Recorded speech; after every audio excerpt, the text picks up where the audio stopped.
Here we are, clearly in Madison, Wisconsin, on the campus of the University of Wisconsin, the site at which some of the most influential research was done on deprivation and separation, especially by none other than Harry F. Harlow.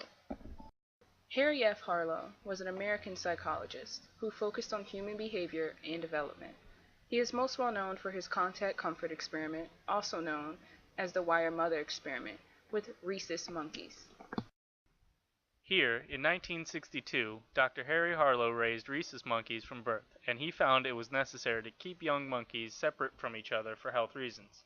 This separation began soon after birth, and he noticed that younger monkeys, deprived of contact with their mothers, appeared to suffer mental distress.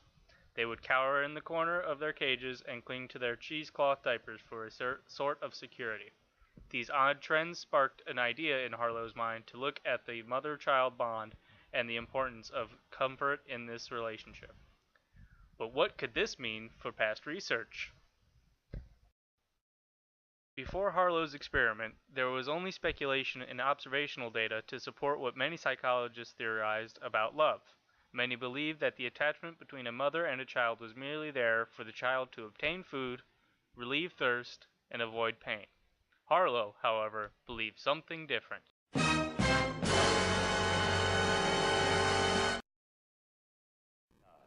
Let me show you a monkey raised on a nursing wire mother. Now here are 106's two mothers.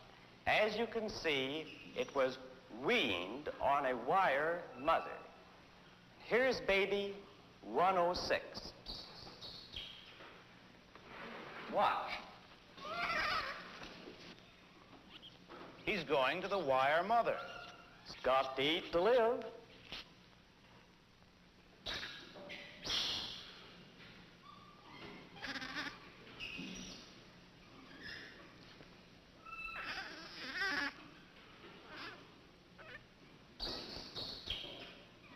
Oh, he's going back.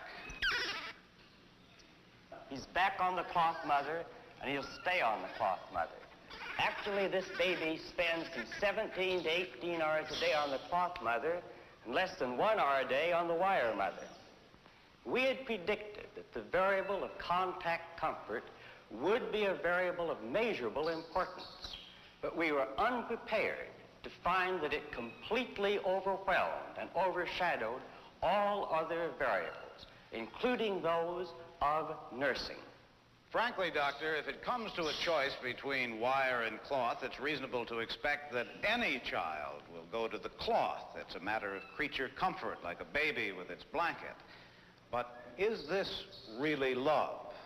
Well, what do you mean by saying that a baby loves its mother?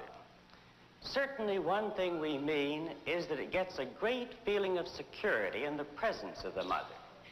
Now, Mr. Collingwood, wouldn't you say that if you frightened a baby, that it went running to its mother, was comforted, and then all the fear disappeared and was replaced by a complete sense of security? Now, here's the shocking video of Harry Harlow's only human subject in the contact comfort experiment.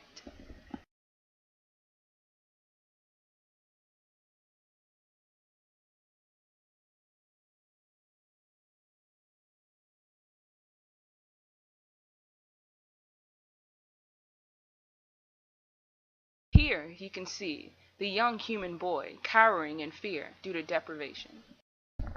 Now, let's see how the young boy reacts to the scaring stimulus and the return of his mothers.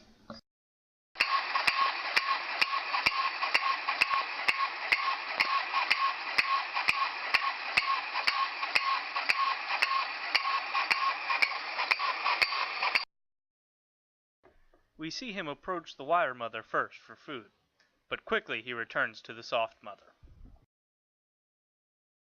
Mommy! Mommy, you came back!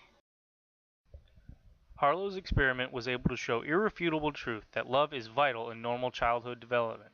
He was also able to show how long-term deprivation quickly turned into long-term devastation, depression, and emotional distress. His research also had a huge influence on key changes in how orphanages, adoption agencies, social service groups, and child care providers approached the care of younger children once they were taken from their parents. They were no longer left alone until they needed food. They would be constantly around other people who could provide comfort for the child. His research also confirmed the wisdom of placing infants with adoptive parents shortly after birth due to being closely associated with critical periods of early life, after which it is difficult or impossible to compensate for the loss of initial emotional security. Harlow's research had coverage in the Mother Love is Emotional Rather Than Physiological journal. He also received many awards for his work, but his most notable award for his ContactComfort research was the National Medal of Science, given to him in 1967 by Lyndon B. Johnson. Although his work was able to influence many changes, Harlow's experiments with rhesus monkeys were fraught with criticism and controversy over the treatment of his monkeys. Due to Harlow leaving the monkeys deprived of any contact from other monkeys, he caused long-lasting damage to the monkeys' emotional and mental states. Many of the monkeys even died due to their devastating mental states.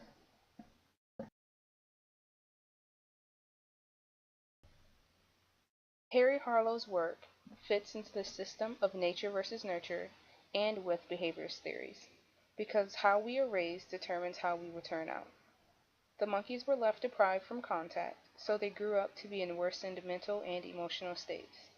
This holds true for humans as well. If a child is deprived from contact in their early years of life, they will lack the same emotional stability that the rhesus monkeys did as well. Harlow's work emphasizes the position that nurture is more important than nature, in which what the monkey's environment gives to him or her facilitates how they grow up rather than what their genes gave to them. Every story needs an ending, with every question answered. So the question that we have left unanswered is what happened to the monkeys raised by the wire and cloth mothers? Many of the female monkeys that were raised by the surrogate mother grew up to have their own young. However, once they had their young, they were far from ideal mothers. They often killed their babies or were completely negligent towards them, in which they would ignore their babies as if they were not there. On the other hand, the male rhesus monkeys were unable to learn who to mate with, and were often unsuccessful from being able to mate with any female monkey.